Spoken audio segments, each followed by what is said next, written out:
What's up, comic book fans? Pete here with my good friend Brian, and it is Friday, and we just watched the end of season 3 of The Boys. That was pretty awesome, right, Brian? Yeah, good season. Yeah. Besides that, we also this week watched episode 5 of Ms. Marvel on Disney Plus. So we're going to be talking about both those shows today. And we're hoping that you guys are on that Venn diagram somewhere in the middle of liking The Boys and Ms. Marvel. All three of you. So, so altogether, there's 5 of us. We'd like to talk about Ms. Marvel first because Disney Plus is kind of where we make our bread and butter. And then we're going to move on to The Boys, which is kind of the more exciting one, wouldn't you say? Yes, I would definitely say so. All right, cool. So, Ms. Marvel, we were up to episode 5. It's the penultimate episode, and it was called Time and Again. I think there was a Christopher Reeve movie called Time and Again, right? If there was, I'm not familiar with it. Yeah, there was some movie where he just meditated, and then he was able to go back in time, and he fell in love with some woman in the past. Interesting. I honestly don't know if I've ever seen a Christopher Reeve movie that wasn't Superman.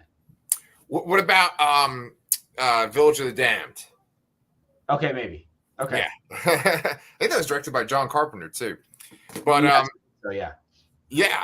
So this episode, you gave me some notes. I have some notes too. It just kind of seemed a little uneventful, wouldn't you say? Yeah. When I was writing my notes, I really didn't think there was that much to say about the episode. But that being said, I actually really did like this episode a lot.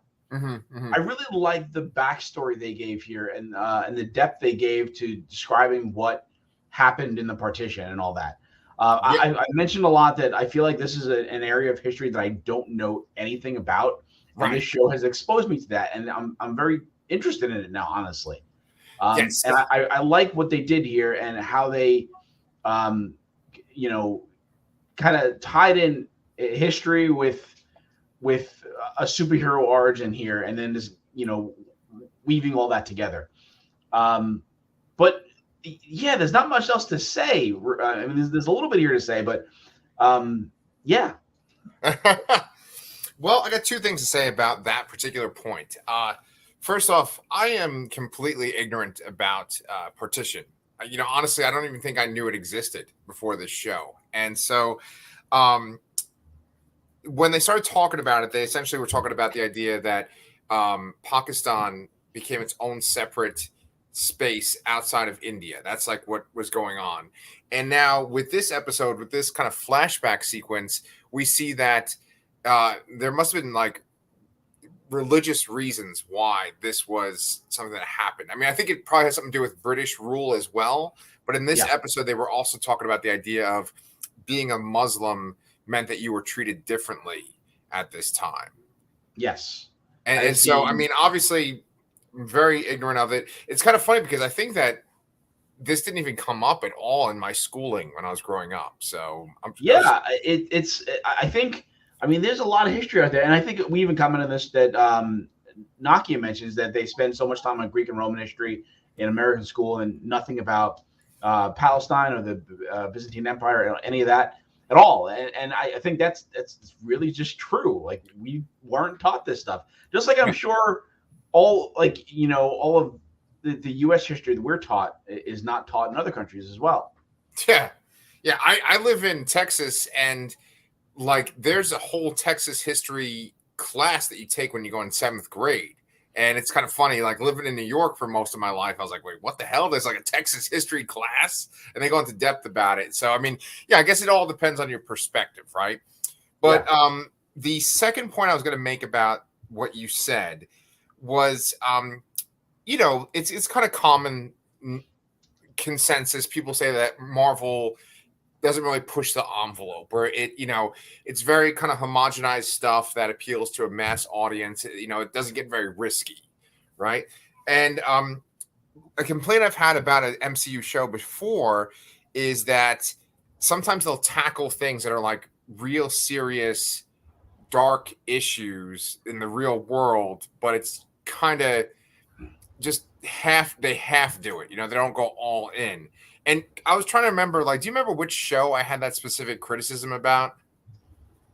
Was it Falcon and the Winter Soldier? Mm, I don't remember. Yeah, and then I was even thinking that maybe I was talking about Peacemaker, because I know that like there was some neo-Nazi stuff in there too, and I was wondering if maybe that was it. But that's the difference between these shows and comic books, right? Because comic books will like full on go all in when it comes to racism or when it comes to horrific things that happened in the past. You know, there's a whole comic where it's just like talking about Magneto and Auschwitz, right? Like, Yep. and I think that with the Disney Plus shows and maybe even the movies too, they kind of go into detail about things, but it's always kept at a safe distance. And I think maybe the closest we've ever gotten to like real, true, grim reality is like the Killmonger stuff in Black Panther. Yeah. Like, how do you feel about what I'm talking about? Yeah, no, I think you have a point there. And I was actually reading the first issue of Champions, of their more recent Champions run, Yeah, for my son last night, because it has Miles Morales and Nova, and it has Miss Marvel in it. And part of the whole reason that team came together is because the younger team members of the all new Avengers at the time were dissatisfied with how they weren't helping people. They were just causing all this destruction. They weren't really picking up the pieces and helping people. And yeah, that was a statement to me. I feel like you're right. Like they're not really delving into anything here to like make a crazy statement. But I also kind of agree that this is a little more of a kid-friendly show. And I yeah. don't necessarily think this is the place to make a statement like that. Right, right. And I think the general history awareness lesson they're giving here is a positive enough thing to take away from this, rather than looking at the lack of some kind of message being a negative. Yeah. Okay. Yeah, I agree. I agree. Yeah, the fact that it's like turning us on, guys that are like, in our 40s now, essentially, into, something we never knew about. That is really cool. And especially Yeah. it's about a show about like a teenage girl, and it's like giving us a history lesson too. So, um, there was essentially one scene where they showed that like Muslim people were being treated differently during this time. And that was when it was Kamala's great grandfather and her great grandmother. They were living in this village. She was basically hiding away from Kamran's mother. And that was pretty much the closest to real world that we got. And then as far as like the fantasy aspect goes, we saw that your prediction was right, that Kamala was the one that showed her her grandmother where to go, using the lights. And then basically it brought us back to the present. And so we see the door opened up to the Noor dimension, right? That Yeah. Kamala's band was struck once again. And I was kind of confused by this. Was essentially that like the Jinn or the clandestine couldn't go into that dimension? They just died? Um, I think what it was is that the opening was unstable and they just couldn't do it.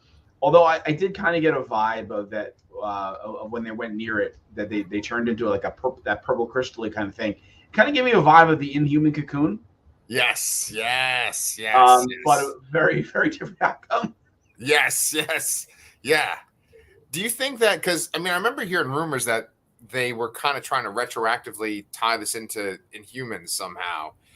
Do you think that that was something they were trying to do? Because that was kind of like the Agents of S.H.I.E.L.D. cocoon effect. Yeah, I don't know. I mean, it seems to me that they want to distance themselves from that. Um, as we've mentioned, the Inhuman show was kind of a flop. Yeah. A notable flop in everything that is Marvel TV and movie. And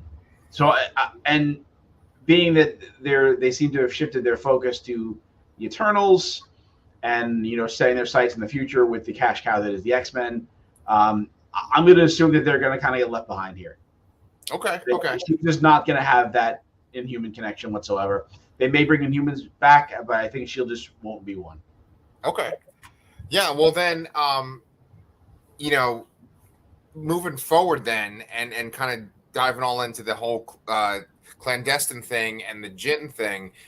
Like, what do you think happened with Kamran's mom? Like, she just essentially gave her power to him as she died? Yeah, I was confused by that as well. So, I mean, she apparently did something different than that other woman did. Yeah. To close the portal. Yeah. So it was a kind of a noble sacrifice, I guess. And then, we see Kamran and he suddenly has some powers, and we do know that from the comics that Kamran does have powers. He is an Inhuman, and I'm not really sure what happened there or how they explain that necessarily. You could kind of like going back to the fact that it looks like that cocoon was kind of looked like the Inhuman cocoon. Maybe that's some kind of tie into Terrigenesis and exposure to the Terrigen Mist. But even though he wasn't physically there or anything, that's my best guess of what they were shooting for there. Okay. Yeah, I kind of feel the same way too. That just essentially like he's now getting the power from her. She's gone. Do you think that he's going to be like a villain in this final episode coming up? I don't know actually. I mean, from the final scene in the episode, it's kind of, I feel like it's kind of implying that damage control is going to be the problem, the antagonist. Which is a little disappointing, I guess, because they haven't been all that present in the series. No, but it's possible he could take a turn, I guess. I mean, he sort of was on the villain side in the Ms. Marvel comic, so it could go either way, honestly, with one episode left. Yeah. By the way, too.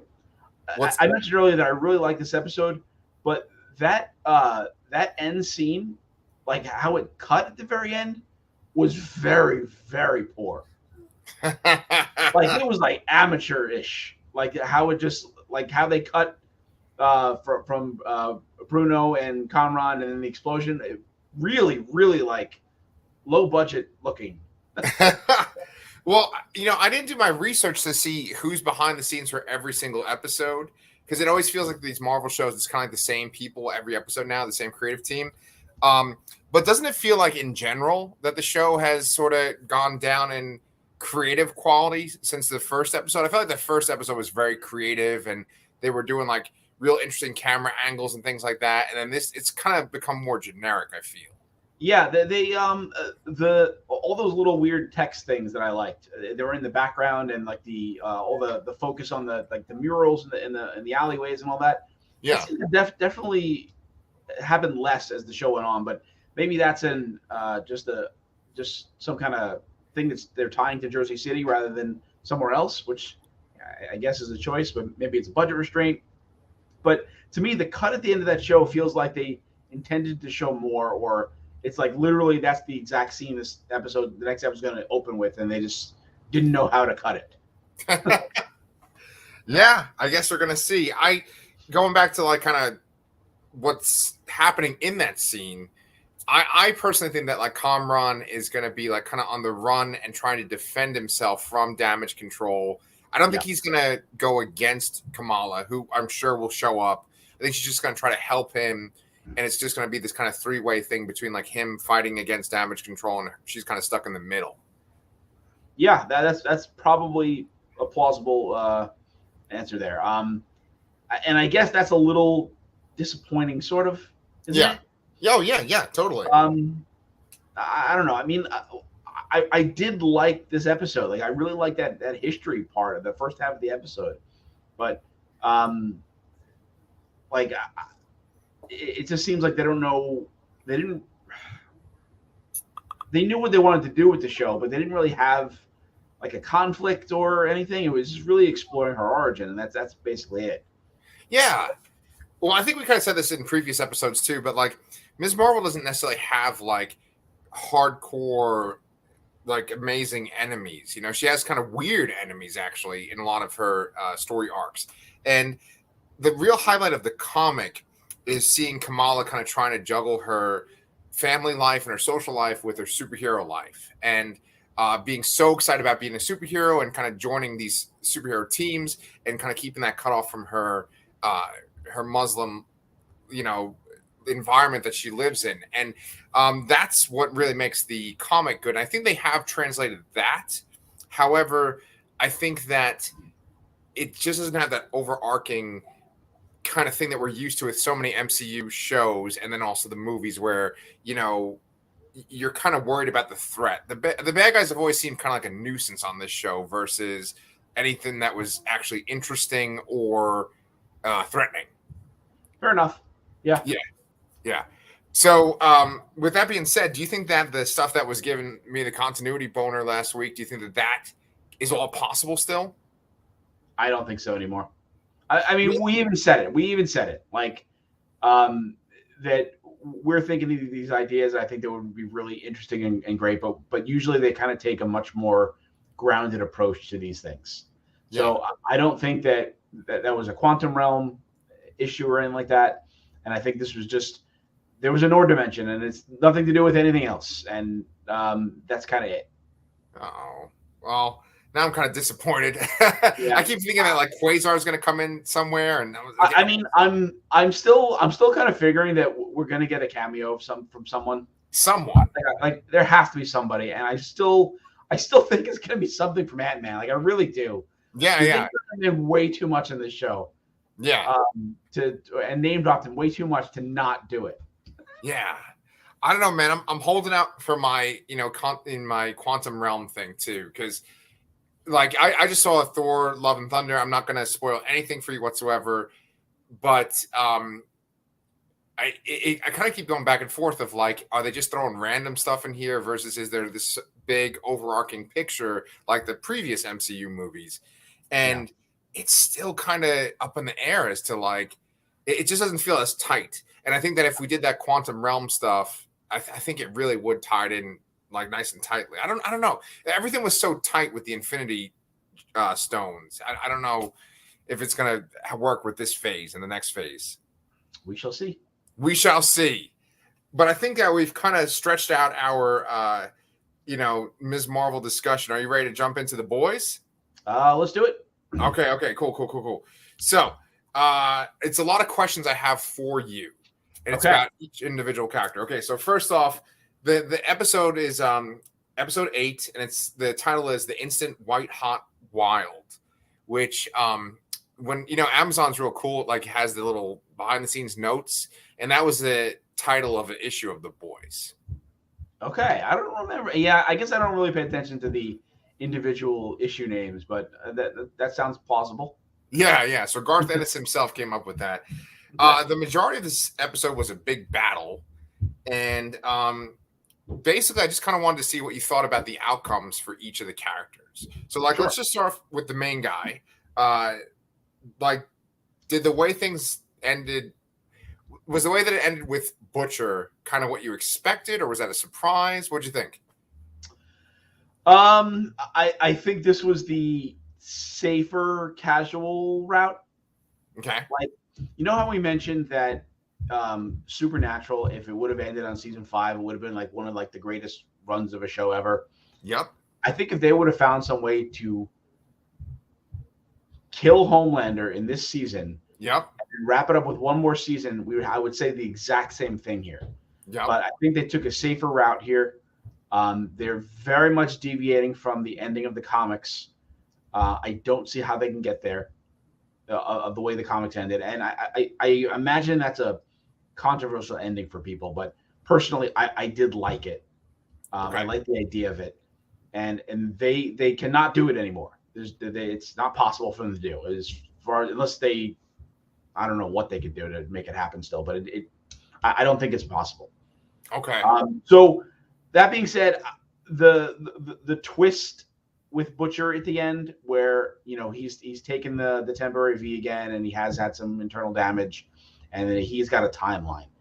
That's interesting to me. I think, that could maybe cause some stress next season, because all the boys, which now includes Starlight, they all seem a lot happier and then kind of unified.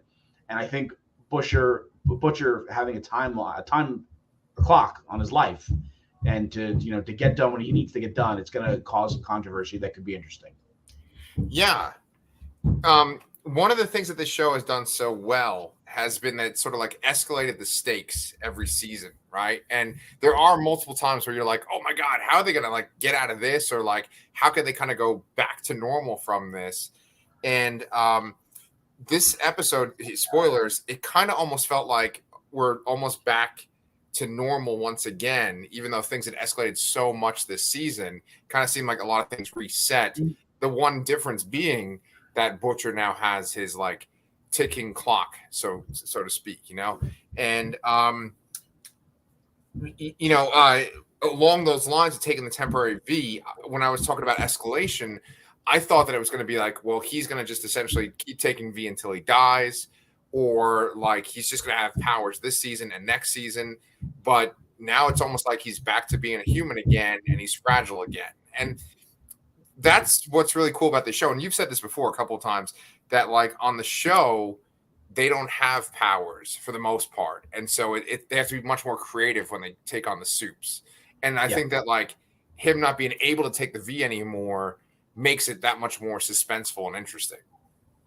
Yes, I do think that, but I've said, I think I've even said before that I never could decide if I liked the comic or the show better, and I think I changed myself. I said that the show was really doing things better overall. Yeah, I'm rolling that back already. I think after this finale here, I felt like you said, there was a little bit too much of a reset here at the end of this episode and season. Yeah, and I think that there are definitely things the show has done better, but there are still several things and several major things that the comic does better. Okay. And I mean, it's possible they could still come up with something that's even better than how the comic ends. Yeah. But we have to wait and see. And I hope that they don't just milk this IP for length here. Like maybe the next season's the last one, maybe one more after that. But I hope that we're not getting, because with the established material, I don't see much more what they can do. Yeah. Dude, I hope it's the same too. And hopefully Eric Kripke learned his lesson from Supernatural, and it's just like finish it at 5 and we're good, Yeah. We'll see. But then, so there was at least one big significant change. I mean, there were a couple of game changes for some of the characters. The biggest game change was Black Noir getting killed off, right? Yes. Yeah. And that's one of the things to me. I mean, they already kind of boxed themselves out of this sort of ending of the comic series and all that, but with Black Noir, but Black Noir dying now, weird. It's a weird choice, I think. And how it happened too was odd. It was very sudden. Like they built up him running away and then gathering the courage to come back, and then he just gets killed by Homelander before the final battle. It just seemed kind of very sad and very depressing, but very anticlimactic as well. Yeah. Do you think that has something to do with the significance? Because I know that you've said that in the comics, Black Noir is like a clone of Homelander, right? Yeah. So do you think that like they kind of didn't know what to do with him ultimately? That he was on that payback team, and you could have had Soldier Boy kill him in this episode if Soldier Boy had gotten to him first. But do you think that like they just they didn't know what to do, and so they just kind of wrote him off? Like, because what would have been the benefit of keeping him around since he's not Homelander's clone? They still could have done something with the character. I mean, the character had a purpose, and the purpose was that he was created by Vought as a countermeasure to Homelander. Okay. So, I guess they sort of intertwined that with Soldier Boy here in this season. Yeah. Although it's in an opposite way, sort of, because Soldier Boy is is biological source and consequently has the ability to depower Homelander. Yeah. But I guess overall that I felt I actually did not like this finale that much. I mean, okay. Like I was like super high on every single episode. Yeah. But this finale just kind of muddied motivations, and I feel like they kind of just juggled things around a little bit and just didn't land it as well as I would have liked. It did not. At the end of this, I didn't feel as strongly as I did about every other episode in this season. Okay. Yeah, I think I know what you're saying. It's kind of this like blue balls kind of feeling, right? Because like the whole season's building up to like a slaughter, right? Like, oh man, something's gonna happen. Soldier Boy's gonna kill Homelander. Homelander's gonna kill Soldier Boy. Huey's gonna die, or Butcher's gonna die, or Starlight's gonna die, and it's just all playing it safe.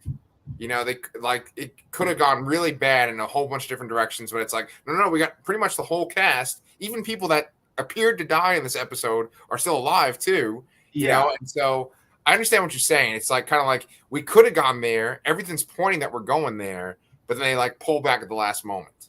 Yeah, like I think that they should have, maybe they should have actually killed Homelander here. Yeah. And I think that's what they were kind of building up to, and then they didn't. And then the reset to the status quo again for a third time is slightly disappointing here. Although, I mean, I'm sure they're going to escalate it further, and I'm sure that they're going to come back and they're going to come up with some other crazy shit, and we're going to be eaten up again. But over like last week, I said I don't know which was a better show this year, Peacemaker or The Boys. After this finale, I absolutely 100% it's Peacemaker. Whoa. So yeah. And then here's a little side note too. Has nothing to do with The Boys, but you said Peacemaker. This one guy that wrote John Dies at the End, the book of it that they made into a movie. I really like him. I follow him on Twitter, and he was basically saying that like, Netflix, Stranger Things was a huge hit, and Peacemaker was such a huge hit that like people should just realize that having like small town kind of stories with monsters, like regular people fighting against monsters, that's like equals easy money right there, Yeah. And I guess like, Peacemaker kind of played up the whole retro thing too a little bit too with the music and stuff. But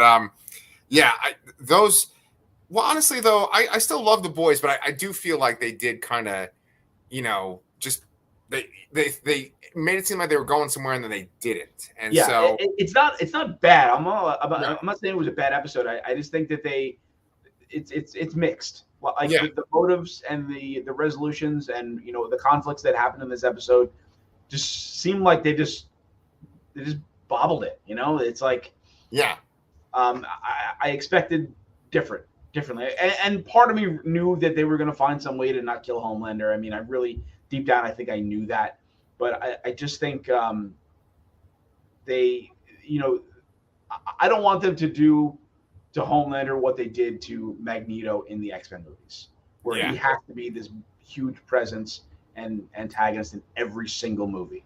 Yeah, well, I don't know where they're going with him. I mean, I do kind of have an idea, but I was going to say that for the end. But I did think that, like, with Maeve, for instance, I thought that she was totally dead. Yeah, totally did too. To be honest, I was actually happy that she didn't die because I like Maeve a lot. Yeah. And I like that she gets a happy ending out of this because nobody really ever does. So that surprisingly didn't bother me at all. Yeah. When she was taking on Homelander, I was thinking to myself, oh, this is not going to go well. This is going to be bad. And then he starts pushing in her eye. I was like, oh, man, something horrific's going to happen. So then you probably weren't surprised when they announced that Newman was going to be the potential vice president, right? Yeah, because I mean, based on the comics and the character name and all that, I had guessed that was what she whispered to Homelander. And as soon as they showed that VP guy, he's like, "Oh yeah, I'd take the nomination." Sure, I knew exactly that was going to happen. That they were going to kill him. Yeah, and that he was going to get the nomination. Now, what her purpose is I'm fuzzy on, because the comics is the idea is that Victor Newman is a literal puppet because he's an idiot, and he's Vought's puppet to get Compound V into trained soldiers in the military, and they're making that Vought's like cash cow rather than superheroes. And they really implied that that's what they were trying to do with Edgar, but then Edgar got arrested in the middle of the season. We haven't heard from him since, so I don't know what her motive is anymore. Yeah, and it's strange. Well, I think that like as far as like loose ends from the season goes, they did show her daughter kind of changing, and then they never did anything after that. So there must be some kind of thing where she's trying to get like some kind of safety for her kid and for herself. I'm assuming, Yeah, but I mean, why put yourself in a place of, in the sight of everyone? A political person is a target for everybody. Yeah, good point. They're constantly in news cycles, and they always have critics and like that. Why put yourself in the firing line? Yeah, if your only goal is to protect your family. Yeah, that's a weird coincidence too. Because like, did you hear the fucking like Japanese prime minister got assassinated today? I did, yes. That's fucking crazy. I didn't, it's yeah. And like the British prime minister just like resigned yesterday. Yeah, I got to read more into that because I didn't quite understand. Like a whole bunch of people resigned. Yeah. And then he finally like, okay, I guess we're done. I got to figure out more about that because I didn't quite completely understand it. Yeah, so different from America where they are like, oh, we're just quitting. Like that doesn't happen. You have to like. There was his own party that resigned. Yeah, I think so. Yeah. If only that would have happened with Trump. No kidding, man. Holy shit. And we are going to talk about some Trump stuff with this episode too. Yes, we definitely have to. So it just, I keep asking the same question. Are you surprised what happened to this person? Surprised what happened to this person? Were you surprised what happened with Soldier Boy? Yeah, because I thought we were going to end the season with either Soldier Boy or Homelander dead. Yeah. And we did not. He's getting put away again. Will he return? I don't know. It's possible. I think that this is part of the confusion that I had was his motivation. Because at the end of the last episode, he calls up Homelander and says, "Oh, I'm your dad," blah, blah, blah. And we weren't sure if he was actually trying to team up with Homelander or he was just trying to draw him out and still sticking with Butcher's plan and all that. And that seemed to be what happened there. But then everybody's kind of motivations got turned around and there was fighting and it seemed odd. Like it just didn't line up for me. So the fact that he's still alive, it's possible he'll still come back. One thing I don't like about Soldier Boy's story here is that they really didn't give me the answer I wanted to as to why they turned him over to the Russians. I get it that he was a bully and he was an asshole and they wanted to get rid of him sort of, but why give him to the Russians? Yeah. It's just, I wish they would have given you a little bit more reason, a specific reason why they wanted to replace him, other than that he was just a douchebag. Yeah, I agree. I mean, maybe because didn't you say that like little Nina, right? That's the Russian woman. Yes, that was right. Didn't you say that like you learn things about her and Russia in like one of the arcs in the comics, and it has something to do with getting Soup's powers? Yes. So yeah, it was testing. So in Russia, the Vought gives Russia a bunch of like Compound B stuff, and they test it on a bunch of criminals, and just to see how it works. And Little Nina's involved in that story arc and all that. Yeah. I guess that sort of makes sense here, that Vought just gave it to him so they can test things on him, but they didn't say that exactly, and I wish they would have said or given more of a reason for it. Yeah. No, I get you. I mean, maybe they'll allude to that because I mean, Little Nina is still alive, and I felt like they didn't really resolve that in this season either. So that might come up next season too. And I do kind of think that they're keeping him alive, so that way at the end of the season, I kind of have an idea of where the show is going to ultimately go based on what you've kind of said. I've kind of feel like I put the dots together, or connected the dots, and I feel like they'll kind of cart him out, or they'll take something from him that they can use to kill Soups, and I think they'll just like ultimately kill everybody off. So I feel like that's like his purpose. And I know they want to keep Jensen Ackles around because they like him so much, Yeah, of course. But then let's see. Okay, I already asked those questions. They did show the 7 people. They showed A-Train and they showed Ashley and also the Deep. And that when Homelander made Ashley take off her wig, man, I thought that was so fucked up. Yeah, it was just about putting the all them all in their place really, and just sort of stop buying that he kind of owns them, and I think they all kind of suck, and because they all want his approval, and they all want his approval / they're afraid of him. Yeah, he was just putting them in their places there. It's very very Homelander move to do, and that was a rough scene to watch, I think, but yeah.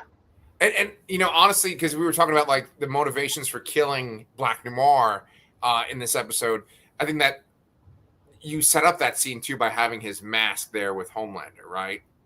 Yeah.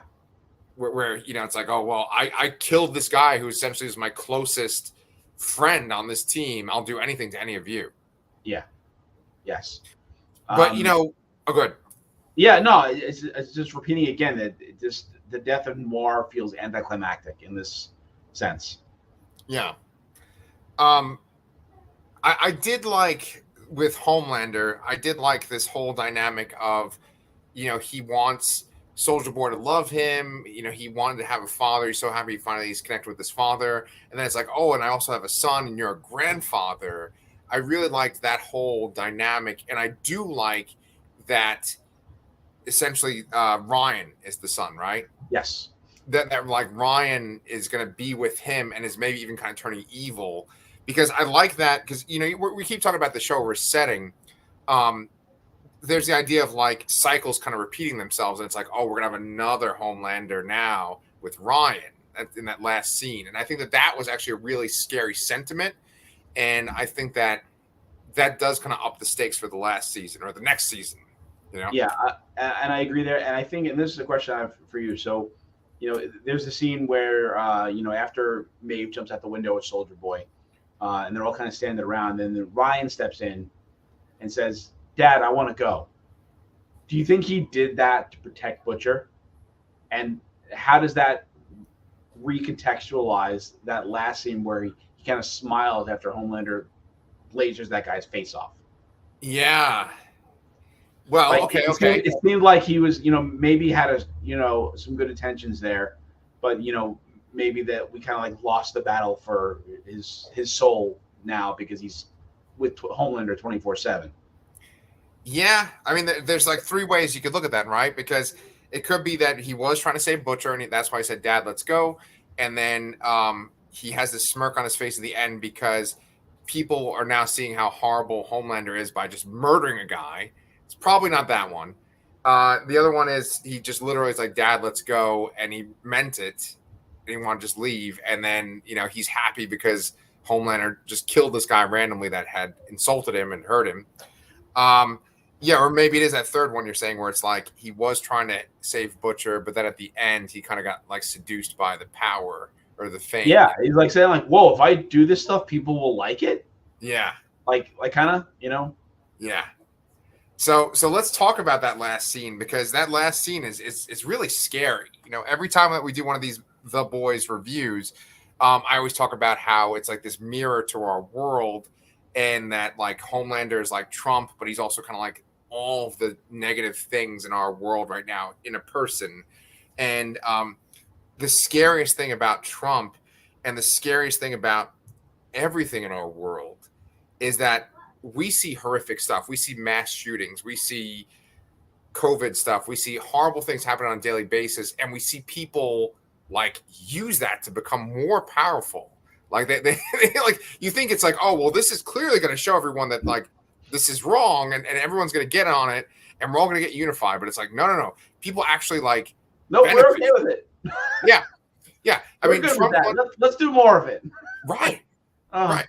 Trump once made that one joke where he's like, I could shoot a man in the street and people would still love me and come to me, or something. It's some kind of line like that. I could shoot a man dead in the street and people will still vote for me. Which is basically what happened here. Exactly. It's the literal interpretation of that quote is what happens in the end of this episode. And of course, of all people, it's that fucking asshole that's trying to fill in shoes. Yeah. Unbelievable. And that I think Todd there perfectly personifies the point that you made there, that that you think that like, oh, this is a guy, like he's got a daughter, he's in a relationship, he's got all kinds of things going on for him, and you think that something would finally click in his head, being like, oh, wait a minute, maybe maybe MM was right. Nope. Bring on more violence and power. Right. And see, like, going back to my point I made during Ms. Marvel is that, like, with Ms. Marvel and the Marvel stuff in general, they kind of touch at real world issues, but it's always like kind of at a distance. It's always very light. In this, I think it was Doom Patrol was something I said that they were like touching, but it was like there was some Doom Patrol thing that they were trying to go into, but like it was very hands off. Whatever. Whatever. Our diehard fans that watch every episode will be like, I know what Pete's talking about. Anyway, here's my fucking point. Whatever that movement was that the Dada. Yeah. Yes. Was it them? Maybe. It might have been them. Yeah. I mean, with Doom Patrol, there's so many like kind of people that are like wronged and stuff, and horrible things happen to so many people. Whatever. The point is though, is that this stuff is always like the rose-colored easy way of dealing with this like serious, horrible, real-world stuff. But The Boys is like, we're just shoving you right the fuck into it. Yeah. And the scary thing about The Boys is that had you showed me a show like this 10 years ago and showed me Homelander kill a guy and everyone cheering, I'd be like, this show is so ridiculous. Like, this would not happen. Yeah. You show this to me today, I'm like, yeah, this would fucking happen. Yeah. You know? Yes. It's scary as hell. Yeah. Yeah. So now that I'm on my soapbox, I'll get down. But did you have other things to say about The Boys? Yeah, I mean, we didn't talk about all the characters, but I don't necessarily think we need to go into everything there. MM connected with his daughter again. I thought that was nice. We have I mentioned before, Starlight's joining The Boys, it seems, as herself and not as Starlight. The